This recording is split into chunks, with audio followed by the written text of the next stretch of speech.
উফ, ব্যথা লাগছে তো। আপনি এত জোরে জোরে করছেন কেন? জোরে জোরে না করলে বের হবে কি করে? তাড়াতাড়ি বের করতে জোরে জোরে করছি। উফ, আপনাকে তাড়াতাড়ি বের করতে বলেছে কে? আস্তে আস্তে করুন, আস্তে আস্তে করলে আরাম লাগে।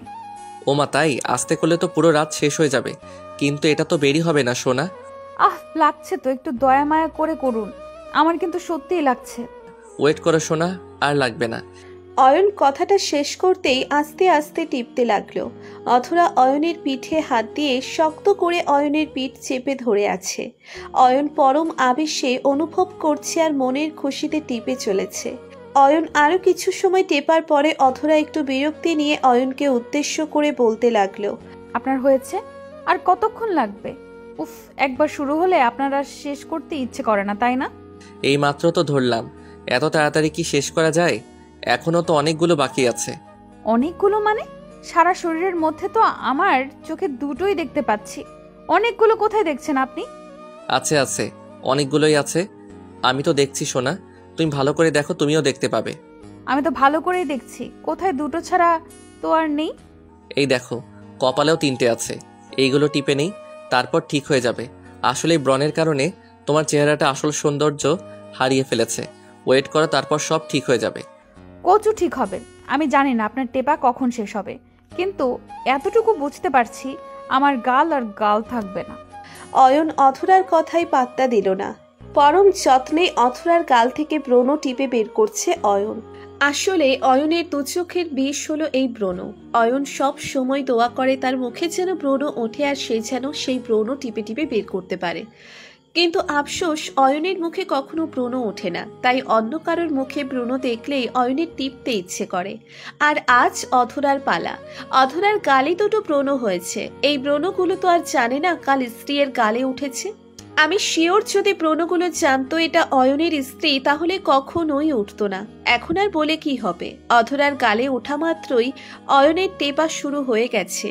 অয়ন অধরার গাল কপাল একদম লাল করে ফেললো টিপে টিপে। ব্রণ টেপা শেষ করে অয়ন অধরার মুখের উপর থেকে নিজের হাতটা সরিয়ে একটু যুদ্ধ জয় করা হাসি ঠোঁটের কোণে একে অপরকে উদ্দেশ্য করে বলতে লাগলো। সোনা, আমার টেপা শেষ। এবার আয়না দিয়ে দেখো, আর কোথাও কি আছে থাকলে জাস্ট বলো, আমি 1 মিনিটের মধ্যে ওর বংশ নিবংশ করে দেই। বাকি কি আর আছে? যেই টিপা টিপেছো আমার তো মনে হয় আর একটাও নেই। যদি থাকে সেটাও পালিয়ে গেছে। ওয়েট, দেখছি। অধরা অয়নের সামনে থেকে উঠে চলে যায় আয়নার সামনে। আয়নার সামনে আসতেই অধরা চিৎকার করে উঠল।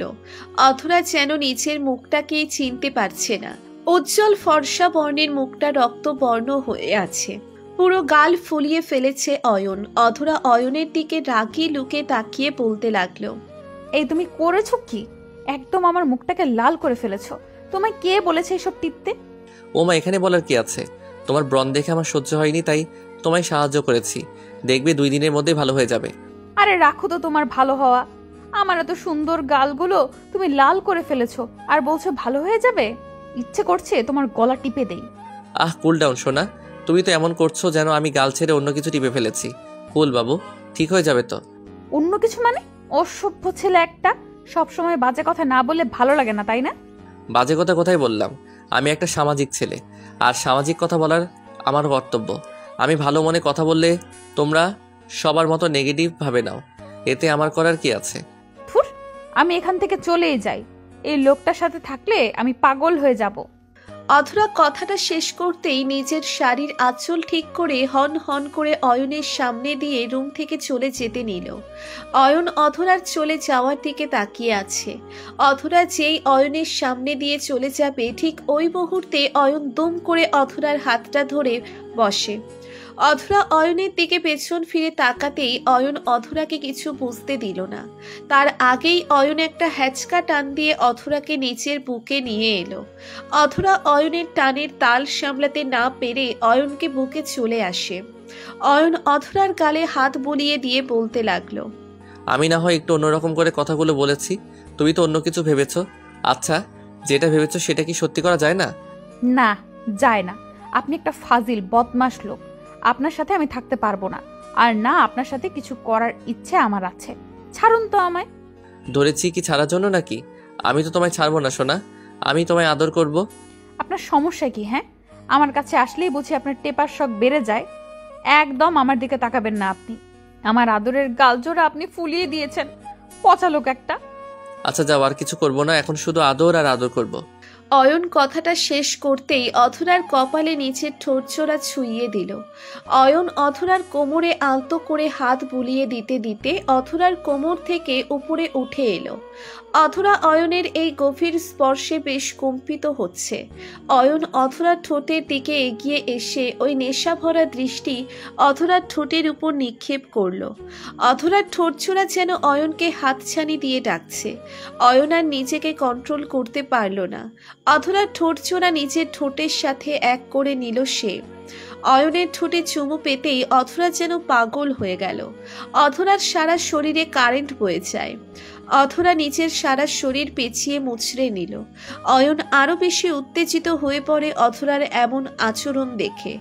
অয়ন অধরার ঠোঁটচোরার আদর খেয়ে অধরার ঠোঁটচোরা ছেড়ে দিল। অধরার ঠোঁটচোরা একদম লাল হয়ে আছে।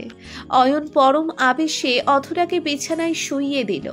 অধরাকে বিছানায় শুইয়ে দিয়ে অয়ন অধরার নাভিতে চুমু দিল। অধরার নাভির নিচে থাকা ছোট্ট তিলটায় অয়ন ঠোঁট ছুঁইয়ে ভালো করে আদর দিয়ে দিল। অধরা আর নিজেকে সামলাতে পারল না। অয়নের চুলগুলো খাপলে ধরে নিচের পেটের উপর অয়নের মাথাটা চেপে ধরল অয়ন। অয়নের মাথা চেপে ধরে অধরা মৃদু চিৎকার করল। অয়ন অধরাকে দিকে নেশালো দৃষ্টিতে তাকিয়ে পড়ল। কি হয়েছে, এমন করছো কেন? তুমি এত গভীরে আদর করো যে আমি নিজেকে সামলাতে পারি না। তোমার প্রত্যেকটা স্পর্শ আমায় প্রথম দিনের স্পর্শের মতো অনুভূতির জন্ম দেয়। ইচ্ছে করে উন্মাদ পাগলের মতো আদর খাই। সত্যি আমি তোমার ভালোবাসায় সিক্ত হতে চাই অয়ন। প্লিজ আমায় আদর করো সোনা। করছি লক্ষ্মী, অনেক আদর করব। তোমার সারা শরীর আদরে আদরে ভরিয়ে দিব। অয়ন কথাটা শেষ করতেই অধরাকে আদর করতে লাগলো। অয়নের সাথে অধরাও উন্মাদের মতো আদর করার সুখে পাগল হয়ে গেল। অয়ন অধরাকে আদর করা শেষ করে দুজন ফ্রেশ হয়ে শুয়ে পড়ল। সকাল হতেই অধরা বিছানা থেকে উঠে পড়ে। গোসল শেষ করে এসে অধরা দেখতে পায় অয়ন এখনো শুয়ে আছে। অধরা অয়নের কাছে এসে অয়নের উন্মুক্ত বুকের হাতজোড়া রেখে অয়নকে মৃদু কণ্ঠে ডাকলো, কিন্তু অয়নের কোনো সাড়া পেল না সে। অধরা অয়নের দিকে তাকিয়ে দুষ্টু একটা হাসি দিয়ে অয়নের মুখের উপর ভেজা চুলগুলো রাখলো। অধরার চুল বেয়ে পানি অয়নের মুখে আসতেই অয়ন লাফিয়ে বিছানা থেকে উঠে পড়ল। অয়ন অধরাকে দুষ্টুমি করতে দেখে একটু বিরক্তি মাখা কণ্ঠে অধরাকে উদ্দেশ্য করে বলল, এমন করছো কেন? একটু ঘুমাতে দাও না আমায়, কি হয়েছে? আজ কি জনাব অফিসে যাবেন না? আর আমি আপনাকে ঘুমাতে দেই না মানে? এই তুমি নিজেই তো আমায় ঘুমাতে দাও না। উফ, সারা রাত ধরে কি যুদ্ধটাই না করো, আর এখন পড়ে পড়ে ঘুমাচ্ছ। আমি যুদ্ধ করেছি, তুমি কিছু করনি? না, আমি কি করব? আমাকে কিছু করতে দাও তুমি। নিজেই তো একদম উন্মাদ হয়ে যাও আদর করতে করতে। ফাজিল বর আমার। আমি আদর করেছি, আরো করব। এখন আমায় ঘুমাতে দাও সোনা, অনেক ঘুম পাচ্ছে। না, ঘুমানো লাগবে না, উঠে পড়ো। আমি তোমার জন্য নাস্তা নিয়ে আসছি। নাস্তা এনে যদি দেখি তুমি ঘুমিয়ে আছো, তাহলে আমার থেকে খারাপ আর কেউ হবে না। অধরা কথাটা বলতেই অয়নের রুম থেকে বেরিয়ে সোজা কিচেনে চলে যায়। অধরা চলে যেতেই অয়ন আবার বিছানায় শুয়ে পড়ল। অধরা কিচেন থেকে অয়নের জন্য গরম গরম চা নিয়ে আসে। অধরা ভাবছে তার স্বামী হয়তো তার ভয়ে ফ্রেশ হয়ে রেডি হয়ে নিয়েছে। অধরা চা নিয়ে রুমে আসতেই দেখতে পায় তার ফাজিল বর এখনো শুয়ে আছে। অধরা অয়নের দিকে তাকিয়ে রাগী লুক নিয়ে অয়নের দিকে ছুটে আসে। অয়নের কাছে আসতেই অধরা আলতো করে অয়নের আঙ্গুল ধরে গরম চায়ের মধ্যে চেপে ধরে। অয়নের হাতে গরম শ্যাক লাগতেই অয়ন লাফ দিয়ে উঠে পড়ল। অয়ন কাপের থেকে আঙ্গুল তুলে নিয়ে অধরাকে উদ্দেশ্য করে বলতে লাগলো, কি হলো এটা? তুমি আমার ঘুমকে সহ্য করতে পারো না কেন? সমস্যা কি? আমার হাতটা পুড়িয়ে ফেলেছো একদম। তো আর কি করব? তোমায় আমি কতবার করে বলে গেছি ফ্রেশ হয়ে নিতে, কিন্তু তুমি আমার কথা শোনো নাই। তাই তোমার জন্য এই অভিনব সাজা। ঠিক আছে? অধরা, এটা কিন্তু ঠিক হলো না। তুমি কি জানো তোমার এই কাজের কারণে আমি কি কি করতে পারি? না তো, কি কি করতে পারেন বরমশাই? অধরা কথাটা শেষ করতেই অয়ন অধরার কোমর ধরে অধরাকে এক টানে নিজের উপর নিয়ে আসে। অধরা অয়নের বুকে আসতেই অয়ন অধরার ঠোঁটজোড়া কামড়ে চুষে খেতে শুরু করলো। অধরা কিছুই বুঝতে পারল না। অয়ন আপন মনে অধরার ঠোঁটজোড়া চুষতে থাকলো। অধরা একটা ঘোরের মধ্যে চলে যায়। ঘোর কাটতেই অধরা অয়নকে এমন করে চুমু খেতে দেখে অয়নের থেকে নিচের ঠোঁটজোড়া ছাড়িয়ে নিল। অধরা নিচের ঠোঁট অয়নের দখল থেকে ছাড়িয়ে নিয়ে অয়নকে উদ্দেশ্য করে কর্কশ কণ্ঠে বলতে লাগলো, উফ, আবার শুরু করে দিয়েছো? আমি এইমাত্র গোসল করে এসেছি অয়ন, এখন আবার এমন শুরু করলে? আমি কিন্তু এখন তোমায় ইচ্ছা মতো মাইট দিব। তুমি এত বজ্জাত কেন? হ্যাঁ, তোমায় কষ্ট করে গোসল করতে কে বলেছে? আমি বলেছি? কেন করছো? এখন আবার করবে? এই না না, এমন করিও না। এখন কিচ্ছু করবে না। আমি এখন এইসব করার মুডে নাই। ছাড়ো বলছি, কেউ চলে আসবে। আচ্ছা ছেড়ে দিব, তার আগে আমায় একটু এই ঠোঁট জোড়ার মধু খেতে দাও। পারবো না, আমি কাউকে কিস টিস দিতে পারবো না। তাহলে আমি ছাড়বো না। উফ, চোখ বন্ধ করো, দিচ্ছি আমি। এইবার ঠিক আছে, এই নাও চোখ বন্ধ করলাম, এবার দাও। অয়ন চোখ বন্ধ করতেই অধরা অয়নের কোল থেকে নেমে দৌড়ে অয়নের থেকে দূরে চলে যায়। অয়ন চোখ খুলতেই অধরাকে না দেখতে পেয়ে অধরাকে উদ্দেশ্য করে বলল, এটা কি হলো? ধোকা হলো, ধোকা। অধরা দাঁত বের করে হাসি দিয়ে দৌড়ে নিচে চলে যায়। অয়ন আর অধরার রোজকার রোমান্টিক ঝগড়া হলো এটা। অয়ন সব সময় অধরাকে নিজের কাছে চায়, কিন্তু অধরা অয়নকে ফাঁকি দিয়ে পালিয়ে যায়। ভালোবাসা এমন এক অদ্ভুত অনুভূতি যেটা প্রকাশ করার হাজারটা মাধ্যম আছে। আমাদের চারপাশে এমন ভালোবাসারও দেখা পাওয়া যায় যেখানে ভালোবাসার থেকে ঝগড়া বেশি। তবুও দিন শেষে দুটি মানুষ নিজেদের মাঝে থাকা ঝগড়ার দূরত্ব কমিয়ে ভালোবাসায় মেতে ওঠে। ভালোবাসার আর এক নাম ঝগড়া। ঝগড়া ভালোবাসার খুনসুটিতে ভালোবাসা নিজের পরিপূর্ণ রূপ পায়। অয়ন আর কি করবে? তার আদরের বউ তো তাকে সব সময় ফাঁকি দেয়। তাই অয়ন নিরাশ হয়ে নিজের বিছানা থেকে উঠে চলে যায় ফ্রেশ হতে। ফ্রেশ হয়ে এসে মুখ গম্ভীর করে রেডি হয়ে অফিসে চলে যায় অয়ন। অয়নের ভারী মুখ দেখে অধরা বেশ মজা পাচ্ছে। মিটমিট করে অধরা হাসছে অয়নের অবস্থা দেখে। সত্যি একটা মানুষ এতটা বাচ্চা হয় কি করে অধরা বুঝতে পারে না। সারা দিন অফিস শেষ করে অয়ন ক্লান্তি নিয়ে বাড়ি ফিরল। বাড়ি আসতেই অয়ন দরজায় নক করলো। দরজা এসে অধরা খুলে দিল। অধরা দরজা খুলতেই অয়ন অধরার দিকে এক দৃষ্টিতে তাকিয়ে আছে। মনে হচ্ছে অধরাকে দেখে সে সারা দিনের ক্লান্তি দূর করবে। এমনিতেও সারাদিন কাজ করার পর বাড়ি ফিরে প্রিয়জনের মুখ দেখলে কলিজাটা এমনিতেই ঠান্ডা হয়ে যায়। অয়ন অধরাকে উদ্দেশ্য করে মৃদু কণ্ঠে বলল, সারাদিন তো কাজ করে আসলাম, এখন তো একটু দয়া মায়া করে আমায় পাপ্পিটা দাও। অফিসে গিয়ে কি কাজ করছো নাকি সারাদিন এই কিস কিস করছো? হ্যাঁ, ফাজিল একটা। দাও না, এত সুন্দর একটা বরকে আদর না করে কি করে পারো বলো তো? আমি সব পারি। যাও, আগে ফ্রেশ হয়ে নাও, আমি নাস্তা দিচ্ছি।